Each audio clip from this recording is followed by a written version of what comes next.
কলকাতায় যদি বরফ পেতে চাও তাহলে আমার এই রিলসটা সেভ করে নাও, কারণ তোমাদের আজকে আমি এমন একটা জায়গায় নিয়ে যাব যেখানে রয়েছে কাশ্মীর, সিকিম, গ্যাংটক, মানালির মতন একটা ফিল, আর তোমরা এখানে পেয়ে যাবে তার সাথে প্রচুর খেলার অ্যাক্টিভিটি। আমরা ওই দিন চলে গেছিলাম রাজারহাট নিউ টাউনের অ্যাক্সিস মলে, যার 6th ফ্লোরে রয়েছে এইরকম স্নো পার্ক। আর আমরা গিয়ে টিকিট কেটে জ্যাকেট আর জুতো নিয়ে নিয়েছিলাম, আর গিয়ে ভেতরে ঢুকেই দেখি এরকম বরফ আর রয়েছে প্রচুর খেলার অ্যাক্টিভিটিস, যে বরফেও তোমরা খেলতে পারবে, ফুটবল, ভলিবল, বাস্কেটবল, আর তার মধ্যে রয়েছে এরকম রাইডসও।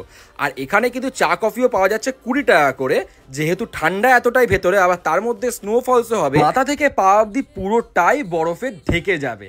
এই রকম লেভেলের ঠান্ডা অনুভব করার জন্য তাহলে তোমাদেরকে কিন্তু অবশ্যই যেতে হবে স্নো পার্কে। 500 টাকা টিকিট পার পার্সন, আর 1 ঘন্টা থাকতে পারবে ভেতরে। 1 ঘন্টা কেন, তোমরা আধা ঘন্টাও থাকতে পারবে না, এইরকম লেভেলের ঠান্ডা। আমার এই মিনি ব্লগটা ভালো লাগলে অবশ্যই লাইক করে দিও, কমেন্ট করে দিও, শেয়ার করে দিও, সাবস্ক্রাইব করে দিও। আর বড় ব্লগ চলে এসছে, অবশ্যই গিয়ে দেখে নিতে পারো আমার বং পোলাদীপজির চ্যানেলে।